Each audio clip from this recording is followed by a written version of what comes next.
자, 이제 러시아 예술 작품을 보다 보면 가장 혼돈되는 게 러시아의 이름 구조입니다. 너무 한 사람이 여러 가지 이름으로 불리다 보니까 이 사람이 이 사람인지 저 사람이 이 사람인지 헷갈리기가 굉장히 쉬워요. 이게 같은 사람 얘기인지 다른 사람 얘기인지. 그 이유는 뭐냐면은 그 러시아가 가지고 있는 복합성 때문에 그래요.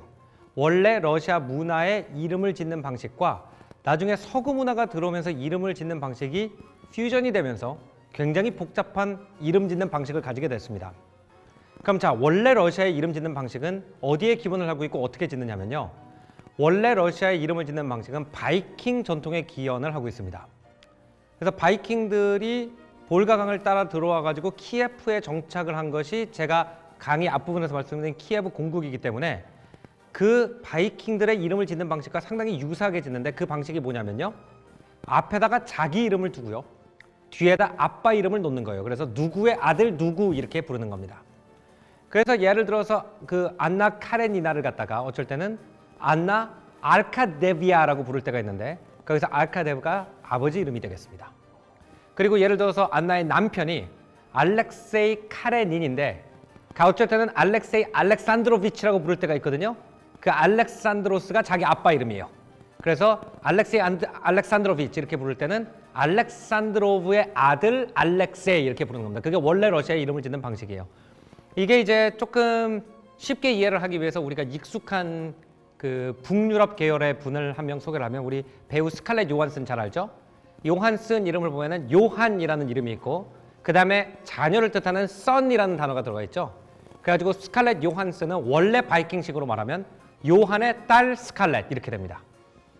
그 다음에 이제 그 바이킹 같은 경우에는 자기가 원래 살던 동네 이름을 뒤에다 붙였어요. 그래서 예를 들어서 내 이름이 존이고 아빠 이름이 마이클이고 그 다음에 내가 버근이라는 동네에 왔다면 어떻게 되냐면은 존 마이클슨 버근 이런 식으로 되었는데 나중에 그 동네 이름과 직업 이름이 발전해가지고 성으로 바뀌면서 러시아도 서구화된 이름을 가지고 오면서 자기 이름, 아버지 이름 그리고 자기 가문 이름을 달고 다니는 굉장히 복잡한 이름을 가지게 됩니다. 그래서 아나 카레니나의 이름을 갖다가 보면요. 안나는 자기 이름이고요. 그 다음에 알카데비아라고 하는 건 아버지가 알카데브라는 사람이었다는 뜻이고 그 다음에 카레닌나는 뭐냐면은 카레닌이라는 성을 가진 사람의 부인이라는 뜻이 됩니다. 거기다 러시아어는 남성 여성이 있어가지고 냐, 아 이게 붙으면은 여자 이름이 되고요. 그래서 남편 이름은 뭐죠? 알렉시 알렉산드로비치 카레닌이죠. 남자니까 카레닌이고 그 다음에 안나는 여자니까 카레니나가 되는 거죠.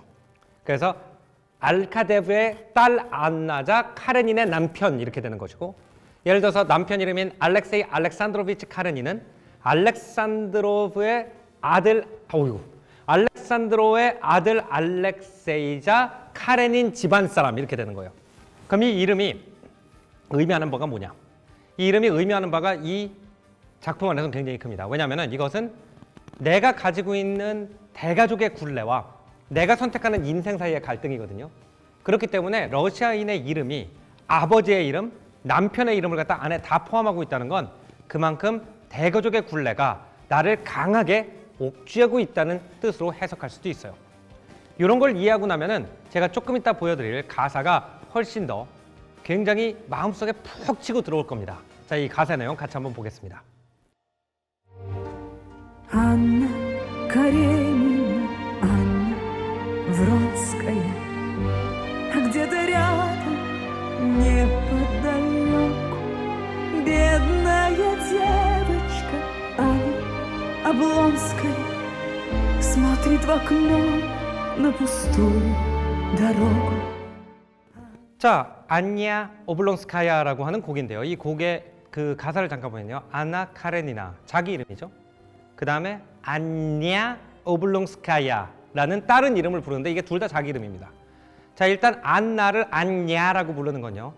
러시아에서는 애칭이 굉장히 많아요. 예를 들어서 제 친구 중에 나탈리아라는 러시아 분이 있는데 친구들은 나타슈카라고 부릅니다. 그래가지고 뒤에다가 슈카라든지 냐 같은 발음을 붙여가지고 작고 귀엽고 친하다라는 뜻을 갖다 만들 수가 있어요. 영어 Y와 비슷한 거예요. 존이라고 하는데 친구들은 Hey Johnny 이렇게 부르는 것처럼 아나를 안냐라고 부르는 건 작고 귀여운 친한 안나. 그러니까 조금 더 친숙한 모습이죠. 그럼 카레니나와 오블롱스카야는 뭐냐?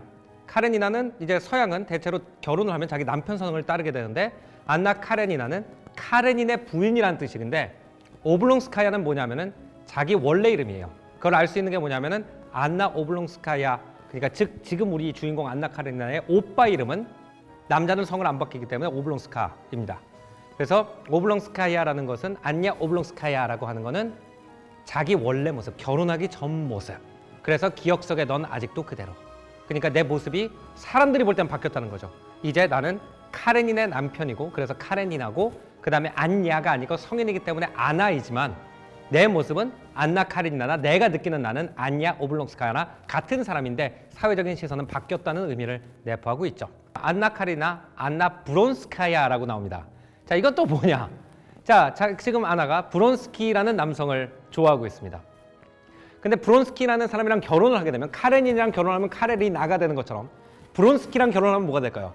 브론스카야가 되는 거죠. 그렇기 때문에 이건 뭐예요? 자기가 브론스키랑 결혼했을 때 모습을 상상하는 거예요. 근데 이제 발음을 잘 들어보세요. 안나 오블롱스카야가 자기 원래 이름이고요. 브론스카야가 브론스키랑 결혼했을 때 이름입니다. 상당히 소리가 비슷해요. 오블롱스카야, 브론스카야. 그에 비해서 오블롱스카야랑 카레니나는 발음이 완전히 다릅니다. 자, 이게 의도된 건지는 잘 모르겠지만 제가 생각했을 때 이 가사를 최소한 썼을 땐 톨스토이가 그걸 의도한 건지는 모르겠으나 그저 이 가사를 처음에 썼을 때는 내가 브론스키와 함께 했을 때의 나의 모습, 즉 브론스카야로서의 모습이 카레니나로서의 모습보다는 내 원래 모습, 오블론스카야의 모습과 훨씬 가깝다라는 것을 내포하고 있기 때문에 음악은 라임이 중요하기 때문에 오블론스카야와 브론스카야라는 이 두 이름이 라임이 있다는 것에 집중을 하도록 가사를 이렇게 썼을 겁니다. 그래서 러시아 관중들은 자기네도 이런 이름을 가지고 있기 때문에 바로 알아듣겠지만 우리는 잠깐 왜 갑자기 똑같은 사람을 카레니나라고 부르다 오블롱스카야라고 부르다 브론스카야라고 부르지? 라고 할 수가 있을 것 같아서 잠깐 그 부분 설명드렸습니다. 자, 이제 여러분은 이 뮤지컬 안나 카레니나를 충분히 즐길 수 있는 인문학적 무기가 머릿속에 이제 다 들어있으니까요. 싹 잊어버리시고 이 인문 침전되고 내 마음속에 남아있으니까 싹 잊어버리고 이제 재밌게 뮤지컬 가서 즐기시기 바랍니다. 감사합니다.